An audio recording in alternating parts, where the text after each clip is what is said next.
नमस्कार, सत श्री अकाल। कैसे हो दोस्तों? हाजिर हूँ आप लोगों के सामने एक नया वीडियो लेके, जिसमें हम कवर करेंगे मैच नंबर 6, जो कि होगा दो अच्छी टीमों के बीच में, यूपी वॉरियर्स और दिल्ली कैपिटल्स। वेन्यू आज भी वडोदरा का ही रहेगा, जो कि अब काफ़ी स्लो एंड स्लगिश हो चुका है।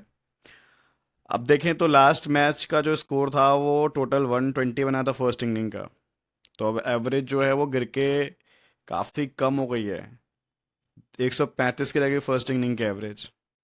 और सारे के सारे मैचेस हुए हैं चेस, तो 138 की एवरेज हो गई है सेकंड इनिंग की। विकेट का भी वही हाल है, लगभग टीमें ऑल आउट हो रही हैं फर्स्ट इनिंग में, और सेकंड टीम 4 से 5 विकेट के नुकसान पे टोटल चेस कर ले रही है। एवरेज प्रति ओवर जो रन बन रहे हैं वो 7 के बन रहे हैं। इस वेन्यू पे दिल्ली ने 2 मैच खेले हैं, एक मैच ही जीता है। यूपी का भी वही सिलसिला रहा, इनको भी जो पहला मैच मिला वो डिफेंड करने को मिला था, जो कि डिफेंड हुआ नहीं था पहले बैटिंग करते हुए। तो पांचों के 5 मैच अभी तक चेस हुए हैं। हो सकता है आज भी यही ट्रेंड कंटिन्यू रहे। अब जो पिच का बिहेवियर हो गया थोड़ा स्लो हो गया, कल जबकि नई पिच यूज हुई थी तब भी फ्रेश विकेट पे भी 120 का स्कोर बना। हालांकि पहले मुंबई बैटिंग करती तो सिचुएशन अलग होती, लेकिन अभी जो हमें डेटा देखने को मिल रहा है उस हिसाब से आई एम एंटिसिपेटिंग कि थोड़ी सी स्लो पिच तो है, क्योंकि आसानी से चेस भी नहीं हुआ था। उधर से भी 5 विकेट तो गिर गए थे। और स्पिनर्स को काफ़ी हेल्प मिल रही है, स्पिनर्स को विकेट अब मिलने लगे हैं। वेदर क्लियर है, पूरा मैच देखेंगे मस्त। अब ये वीडियो भी आप पूरा ही देखिएगा, क्योंकि इसमें पूरी एनालिसिस को कवर किया गया है, हर पहलू पे नज़र डाली गई है, चाहे वो हेड टू हेड रिकॉर्ड्स हों, चाहे वो वेन्यू स्टैट्स हों, या अभी उनका क्या सिलेक्शन परसेंटेज है, उस हिसाब से कितना सेफ हैं वो प्लेयर्स। और साथ ही साथ जब मैचअप्स होते हैं या बॉलिंग टर्न के हिसाब से भी कौन सा प्लेयर किसका विकेट ले सकता है, वो भी हम कोशिश करेंगे यहाँ पे एंटिसिपेट करने की, और इस हिसाब से अपनी टीम में प्लेयर्स को पिक करके और सही कैप्टन और वाइस कैप्टन चूज करने की। बिकॉज कई बार वुमेन क्रिकेट में पूरा गेम एक सी वीसी के डिफरेंस से बदल जाता है, जैसा कि कल हुआ। टेलीग्राम चैनल जरूर ज्वाइन कीजिएगा, जिसमें आपको सारी लास्ट मिनट अपडेट मिलेगी। कोई भी चेंज होते हैं यूपी में, आज चेंजेस एक्सपेक्टेड हैं, तो फाइनल कॉम्बिनेशन आपको टेलीग्राम चैनल में ही मिलेगा। लिंक डिस्क्रिप्शन बॉक्स में है। पहले दिल्ली के 2 मैचेस कवर कर लेते हैं, जिसमें एक मैच वो हारी है और एक मैच वो जीती है, जब इस वेन्यू पे इस टूर्नामेंट में 2 मैच खेल चुकी है। उसके बाद क्या, एक बार उनका रिपोर्ट कार्ड चेक कर लेते हैं। तो देखिए, इसमें ना कोई ऐसा कोई कॉमन प्लेयर निकल के नहीं आएगा। दोनों मैचेस में कुछ कुछ अलग हीरोज हैं। सदरलैंड जरूर इसमें तो इनका एकदम टॉप परफॉर्मेंस था, 3 विकेट 13 रन, बट इस वाले मैच में विकेट लेस गई थी, क्योंकि बॉलिंग सेकंड करते हुए ज़्यादा हेल्प थी नहीं। और आरसीबी के सिर्फ 2 ही विकेट गिरे थे, जो कि लिए थे शिखा पांडे और अरुंधति रेड्डी ने। शिखा पांडे देखिए दोनों मैचेस में अच्छा खेली हैं, यहाँ भी 1 विकेट और 14 रन, और यहाँ पे 2 रन 2 विकेट। बाकी शेफाली भी इस मैच में डक पे गई थी। यहाँ पे जयमेमा चली थी तो यहाँ पे जयमेमा फ्लॉप हुई थी। कापसी को ये मैच मिला नहीं था, इसकी जगह पे 2 नए ऑलराउंडर आ गए थे, मिर्जान काप और जेस जोनासन, और वो भी फ्लॉप हुए थे। सारा ब्राइस देखिए 20 से ऊपर दोनों मैचेस में स्कोर कर रही हैं, नीचे भी आके। निकी प्रसाद जैसी अच्छी डेब्यूटेंट को उन्होंने अगले मैच में नहीं खिलाया, ये मेरी समझ से बाहर था। अब इसमें आप देख रहे हो कि दोनों मैचेस में मैग लैनिंग नहीं है, जो उनकी कैप्टन है, ऑस्ट्रेलिया की कैप्टन रह चुकी हैं एक लंबे अरसे तक, और वो अभी तक WPL में शाइन नहीं की, जबकि वो एक रिलायबल बैटर हैं दिल्ली कैपिटल्स की भी। और पिछले 2 सीजन्स में उन्होंने काफ़ी अच्छा किया है, अपनी दिल्ली टीम को 2 बार फाइनल तक पहुंचाया है। बट इस बार थोड़ा सा उनकी फॉर्म उतनी ज़्यादा अच्छी नहीं लग रही है। देखते हैं क्या वो इस मैच में कमबैक करेंगी और अपनी फॉर्म और अपनी टीम को एक नया मोमेंटम देंगी या नहीं। अच्छा, अब एक बार यूपी को भी रिव्यू कर लेते हैं। यूपी में देखिए, जब इनको एक ही मैच मिला है अभी तक, तो इसमें 143 मारी थी पूरी टीम ने 9 विकेट नुकसान पे। उसमें सबसे अच्छा जो बैटिंग से किया था दीप शर्मा ने किया था, 39 रन। हालांकि इनको विकेट एक भी नहीं मिला था। विकेट्स किसको मिले थे वो देख लेते हैं। सोफी को मिले थे 2 विकेट, मैग्राथ को मिला था 1 विकेट, और 1 विकेट ग्रेस हेरिस को भी। आई वॉज वंडरिंग कि इनको पहली ही बॉल पे सफलता मिल गई थी, इन्होंने मूनी ऐसी प्लेयर का विकेट गिरा दिया था और उसके बाद इनको दूसरा ओवर ही नहीं दिया और उन्होंने अपने उस एक ओवर में एक ही रन दिया था। तो ये मेरी समझ से बाहर है कि इनको दूसरा या तीसरा ओवर क्यों नहीं मिला। एलेना किंग से उम्मीद थी तो ये बॉलिंग से चलेंगी, बट ये सिर्फ बैटिंग से छोटा मोटा कंट्रीब्यूशन देके चलेंगी और इनको बॉलिंग से कोई सफलता नहीं मिली, क्योंकि आरसीबी अलग ही मूड में थी। मंदाना ने पूरा मैच अकेले निकाल लिया था और बायट ने भी बहुत अच्छा साथ दिया था। बाकी इधर से बैटिंग से जो दूसरा ठीक ठाक कॉन्ट्रीब्यूशन आया था वो उमा छेत्री का आया था, एक ठीक ठाक सी 24 रन की इनिंग आई थी, लेकिन एक बहुत कोई ताबड़तोड़ 50 वाला स्कोर तो किसी की साइड से नहीं आया। आया होता तो शायद ये मैच जीत जाते। उम्मीद थी ये दोनों फायर करेंगी, बट ये दोनों फायर नहीं कर पाई बैटिंग से और फ्लॉप रहीं। अब ये इनकी हेड टू हेड टैली है जिसमें चार चार मैच हो चुके हैं पिछले 2 सीजन मिला के।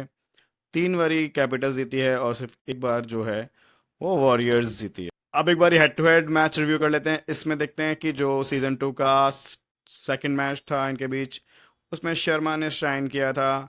59 रन बनाए थे और 4 विकेट, मतलब ये ड्रीम टीम कैप्टन थी। Grace Harris 14 run 2 wicket. Saima Thakur को भी 2 सफलता मिली थी और एक्लेस्टन को भी 1 सफलता मिली थी। यहाँ से टाइगला मैकग्राथ नहीं नजर आई इस मैच में। अब दिल्ली में देख लेते हैं। Lanning 60 run, Rodrigues 17, Verma 15, Capsey 15 plus 1 wicket, Radha Yadav 2 wicket, Pande 1 wicket, Titas Sadhu 2 wicket, Jonassen को 1 सफलता मिली और 11 रन का योगदान, रेड्डी को 1 विकेट। देखा जाएगा तो पूरी टीम से कुछ ना कुछ कंट्रीब्यूशन आया। ये एक पूरा टीम गेम था, सबका एक ठीक ठाक सा योगदान था और पूरी टीम ने मिलकर मैच को खेला, बट फिर भी ये हार गए। अब देखते हैं जो सीजन 2 का पहला क्लैश हुआ इनके बीच जिसमें दिल्ली जीती थी। वहां से दिल्ली की तरफ से जो जिताने में थोड़ा योगदान था वो शेफाली वर्मा का था, 64 रन। साथ ही साथ लैनिंग की भी एक नॉट आउट 50 आई थी। काप के 3 विकेट, राधा यादव की 4 विकेट, सदरलैंड का 1 और रेड्डी का भी 1। तो अब यहाँ पे आप एक चीज देख रहे होंगे, अब राधा यादव का नाम रिपीट हो रहा है, वो भी एक नहीं दो दो चार चार विकेट के साथ। यहाँ पे देखिए शेरावत 45 रन मारे थे, यानी बाकी पूरी बैटिंग इनकी फ्लॉप हुई थी इंक्लूडिंग दीप्ति शर्मा। एक्लेस्टन की यहाँ एक सफलता थी। ग्रेस हैरिस के कुछ रन थे बट कोई भी विकेट नहीं मिला था, बिकॉज टोटल विकेट ही एक गिरा था जो कि एक्लेस्टन के खाते में गया था। और ये वाला है सीजन 1 का सेकंड मैच जिसमें दिल्ली फिर से जीती थी, चेस करते हुए लैनिंग, काप से इन तीनों ने बैटिंग से बहुत अच्छा किया था। 30+ का स्कोर, लैनिंग नॉट आउट की 39 पे, वर्मा भी 21 करके गई थी और ये चौके छक्के जरूर मारती अपनी इनिंग में। विकेट से देखिए राधा यादव का नाम आ रहा है और जस जोनासन का 1 विकेट। यहाँ पे ये दोस्तों तान्या भाटे होंगी। तान्या भाटे ने 4 स्टंपिंग की थी। ये भी वैसे भी कीपिंग ही अच्छी करती हैं, रन नहीं मारती हैं। यूपी से देखेंगे तो मैकग्राथ 58 नॉट आउट रही थी और शेरावत 19। बाकी इनकी पूरी बैटिंग फ्लॉप हुई थी। एक्लिस्टन का यहाँ भी 1 विकेट था। अब ये है सीजन 1 का पहला मैच, उसमें मैकग्राथ कुछ अलग ही फॉर्म में थी। 90 नॉट आउट यहाँ भी किया और एक्लिस्टन का 1 विकेट यहाँ, गायकवाड का 1 विकेट यहाँ। एंड इस तरफ से लैनिंग का 70 run, 40 run 42 run, Jess Jonassen का, रॉड्रिगेज 34, कापसी 21, काप 16, शिखा पांडे 1। यहाँ पे राधा यादव को विकेट नहीं मिला था। तो अब चारों मैच को अगर देखने के बाद कुछ कॉमन चीजें निकल गई हैं, वो आप थोड़ा सा उनके नोट्स बना लीजिए। यूपी से दीप्ति शर्मा सिर्फ एक बार चली हैं 4 बार में से, 3 बार फ्लॉप हुई हैं। मैकग्राथ सिविल सीजन 1 में चली हैं, 2 में पूरी तरह से फ्लॉप रही हैं। एक्लेस्टन को हमेशा एक या एक से ज़्यादा विकेट मिलने की प्रोबेबिलिटी है और उन्होंने कंसिस्टेंटली 1 विकेट लिया है। उसके अलावा शेरावत ने भी 2 बारी ठीक ठाक से रन किए हैं। इसके अलावा और कोई कॉमन स्टेट्स निकल के नहीं आते हैं इस टीम से जो करंट स्क्वाड है। ग्रेस हैरिस का भी मतलब सीजन 2 में थोड़ा बहुत अच्छा प्रदर्शन है, 1 में इनका कोई खास योगदान नहीं था।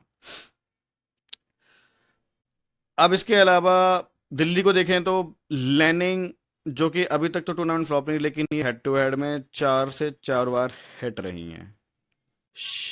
उसके बाद यादव यहाँ से स्टैंड आउट बॉलर निकल के आती हैं। 3 बार ही सफल हुई हैं, वो भी एक नहीं, उन्होंने 2 या 2 से अधिक विकेट लिए हैं। एक बार तो 4 विकेट लिए हैं। पांडे को सिर्फ एक बार ही विकेट मिला सीजन 1 में। तो पांडे वैसे तो अच्छी फॉर्म में है, लेकिन हेड टू हेड में इतना कुछ खास नहीं किया हुआ है। उसके अलावा काप का भी जब भी उनको मौका मिला है उन्होंने ठीक ठाक से प्रदर्शन दिया है। रॉड्रिगेज सिर्फ एक मैच में ही चली हैं। तो ये है समरी पूरे इस हेड टू हेड की। जेस जोनासन भी सीजन 1 में थोड़ा अच्छा खेली हैं 2 के कंपैरिजन में, हालांकि विकेट से योगदान दे सकती हैं आज भी, और उन्होंने दिया है हमेशा से। कापसी का मैं बोलूँगा कि ज़्यादा अच्छा परफॉर्मेंस आया है, ज़्यादा बारी वो फीचर हुई हैं। तो अगर मैं ऑलराउंडर की बात करूं तो मुझे लगता है कि जैस जोनासन और काप से भी ज़्यादा बेटर कापसी कर सकती हैं अगर उन्हें मौका मिलता है तो। अब मैंने यूपी की जो विमेन है उसमें मैंने काफ़ी चेंजेस एक्सपेक्ट कर रहा हूं मैं, ऑल्दो ये प्रोबेबल लाइनअप से थोड़ा सा डिफर कर सकता है। बट मुझे लगता है कि पिछला मैच हारने के बाद अब इनको अपनी सबसे मेन ऑलराउंडर इन चमारी अटापट्टू को मौका देना चाहिए, वो भी ओपनिंग कराते हुए।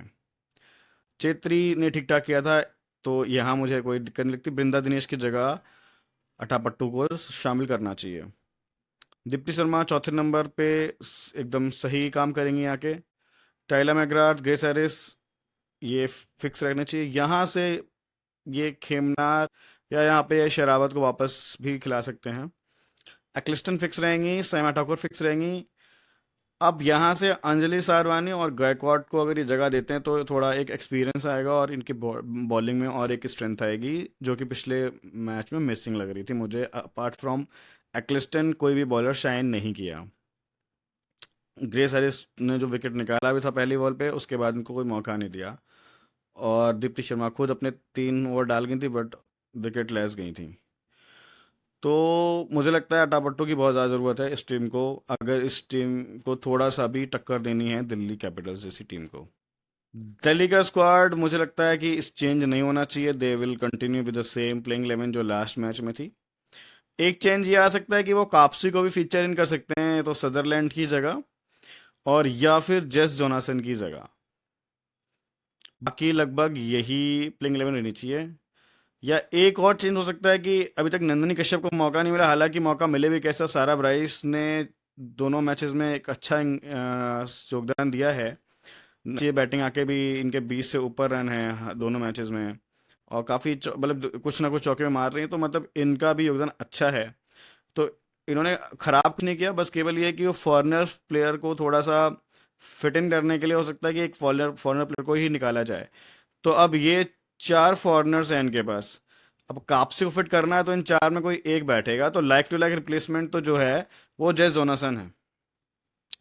लेकिन अगर इनको अपनी थोड़ी और बॉलिंग को स्ट्रेंथन करना है तो फिर सारा ब्रेस्की का वो ले सकते हैं। सदरलैंड और काप तो मेरे ख्याल से हटने नहीं चाहिए, बिकॉज बैटिंग से ये दोनों अच्छा योगदान कर सकते हैं। सफाली वैसे भी हिट और मिस हैं, खुद मैगलेनिंग अभी आउट ऑफ फॉर्म दिखी हैं, जैमी भी एक ही मैच में अच्छा की है, तो मतलब इनको बैटिंग वाला ऑलराउंडर ही चाहिए। बॉलिंग तो फिर भी इनके पास अच्छी है, शिखा पांडे भी कर लेती हैं अच्छी, रेड्डी भी, राधा यादव भी अच्छी बॉलिंग करती हैं, बट अभी तक विकेट लेस गई हैं। तो इस तरीके से इनका लाइनअप स्टैकअप हो सकता है।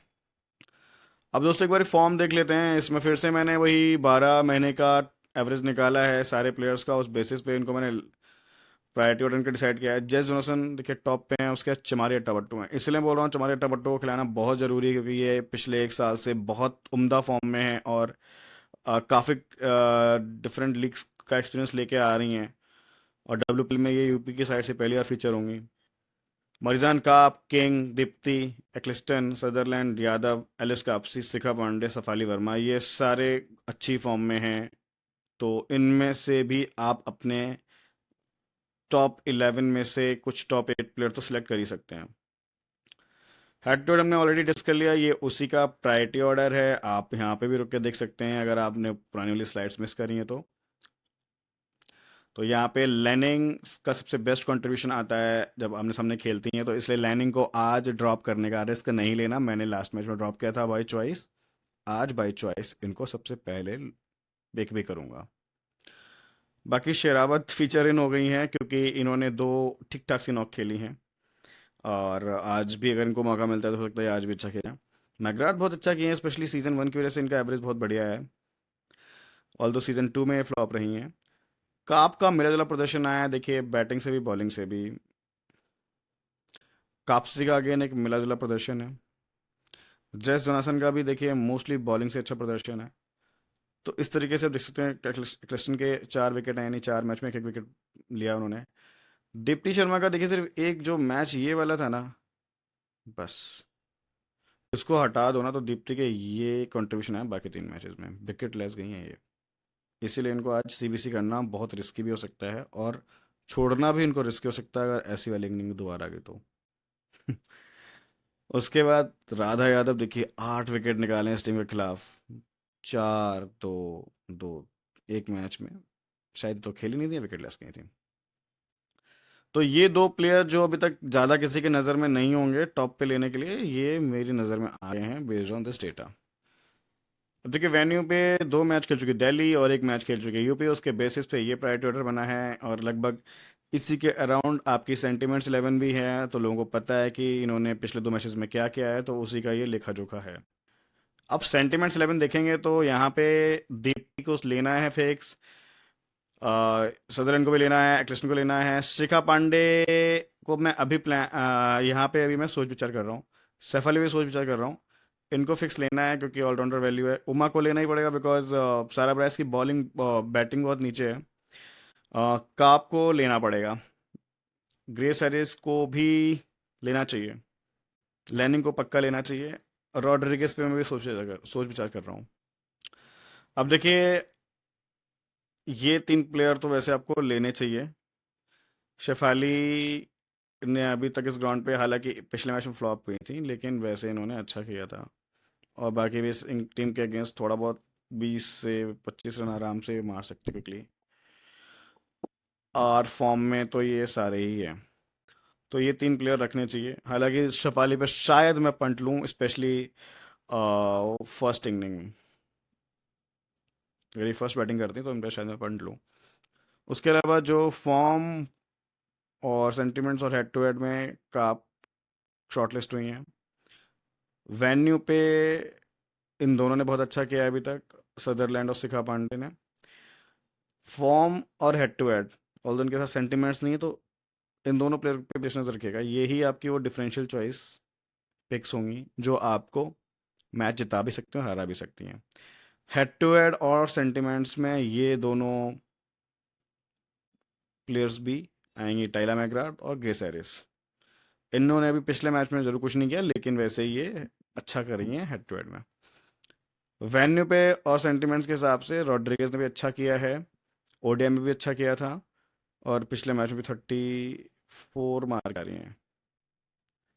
और जब अभी तक जो प्लेयर का मैंने शक्ल छुपा रखी थी वो है मैगलेनिंग, जो मेरी आज फिक्स प्लेयर है। इवन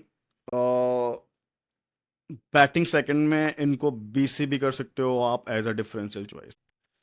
सिलेक्शन परसेंटेज के बेसिस पे ये 5 प्लेयर्स देखिए फिक्स रहेंगे अपनी टीम में। डिफरेंशियल में किरण अपग्रे, बिकॉज अब ये ओपन करती हैं तो बैटिंग सेकंड में आप इन पे चांस ले सकते हो क्योंकि ये अच्छा हिट कर सकती हैं। आटा पट्टू देखिए जरूर खिलाई जानी चाहिए। अगर आज भी नहीं खिलाते हैं तो फिर मेरी समझ से बाहर है कि यूपी क्या सोच रही है, भाई उन्हें मैच जीतना भी है डब्ल्यूपी लिया, उनको फिर लिया क्यों है। तो इनको सीधा प्लेइंग 11 जगह मिलनी चाहिए, और फिर ये हमारी टीम में भी आएंगे, और हो सकता है सीबीसी की भी प्रबल दावेदारी रहे इनकी। दूसरा यादव, मैं डिफरेंशियल दे रहा हूँ बट मैं इन्हें फिक्स लेके भी जा रहा हूँ, क्योंकि 2 मैच में फ्लॉप होने के बाद अब इनका चांस है, जो कन्वर ने कल किया दोस्तों, कि 2 मैच में फ्लॉप हुई लेकिन अपनी फेवरेट अपोनेंट के सामने उन्होंने विकेट भी निकाला और कुछ रन्स भी मारे। तो उसी प्रकार से राधा यादव की भी यूपी जो है वो फेवरेट अपोनेंट है दोस्तों, इसलिए राधा यादव भी आज वो काम कर सकती हैं जो कल तनुजा कन्वर ने काम किया था। अब यहाँ पे अगर आप देखें तो इनका तो बॉलिंग पैटर्न बहुत ही स्क्यूड है यार। हैरिस को सिर्फ एक ओवर दिया, उसके बाद फिर क्लिस्टन के 2 ओवर आए पावर प्ले में, एक क्रांति गौड का आया, ठाकुर का सिर्फ एक ही ओवर आया क्योंकि ये पहले ओवर में इन्होंने काफ़ी रन खा लिए थे। शर्मा ने पूरा मिडिल ओवर संभाला, एक डेथ में भी लेके आई। तो ये बॉलिंग फर्स्ट में देखो बहुत इंपॉर्टेंट है। बॉलिंग फर्स्ट में इनको आप सी बी सी जरूर ट्राई कीजिएगा, लेकिन बॉलिंग सेकंड में based on her head to head records C VC से उन्हें अवॉइड भी कर सकते हैं। अलेना किंग को मिडिल फेज मिला था, लेकिन इन्होंने कुछ विकेट नहीं निकाले, रन जरूर किए थोड़े बहुत। मैकग्राथ ने जरूर एक विकेट निकाला था इस दौरान बॉलिंग करते हुए। काप का एक ओवर आया पहला पीपी में, उसके बाद सीधा 10th कराया उन्होंने बीच में शिखा पांडे के आगे। तो शिखा पांडे अब पीपी के ओवर जता ले रही हैं, इसलिए शिखा पांडे बहुत आज भी इंपॉर्टेंट हो जाती हैं। बेशक इनका हेड टू हेड रिकॉर्ड उतना अच्छा नहीं है, लेकिन अगर हम समझें कि भाई अगर इनके टॉप 3 वही रहने वाले हैं, उमा चेत्री, किरण अवगिरे और बृंदा दिनेश, तो यार पांडे के पास ये 3 पके पका विकेट हैं। मतलब ये दोनों में से ये 3 विकेट गिराए जा सकते हैं आज भी पहले बॉलिंग करते हुए। अगर चमारी टपाटू आती हैं तो ज़रूर इनके लिए दिक्कत होगी कि ये शायद ये विकेट लेस चली जाएं पहले स्पेल में। रेड्डी को देखिए, एक ओवर पॉपी पे मिला, उसके बाद उन्होंने पूरा मिडिल संभाला। जॉनसन ने पूरा का पूरा मिडिल ऑर्डर संभाला, और सदरलैंड ने भी 2 ओवर कराए। हालांकि इनको पूरे ओवर कराने का मौका ही नहीं मिला, उससे पहले ही आरसीबी जीत गई थी। दोस्तों मैचअप्स पे ज़रूर एक खास नज़र रखेगा। अब ये मैचअप में पहले हम यूपी वॉरियर्स के हम देख रहे हैं बैटर्स और बॉलर्स देख रहे हैं हम दिल्ली कैपिटल्स के। इसमें आप देखोगे तो यार एक जो सबसे ज़्यादा हाईलाइटेड नाम है ना, वो राधा यादव का है, बेस्ट मैचअप की वजह से। ठीक है।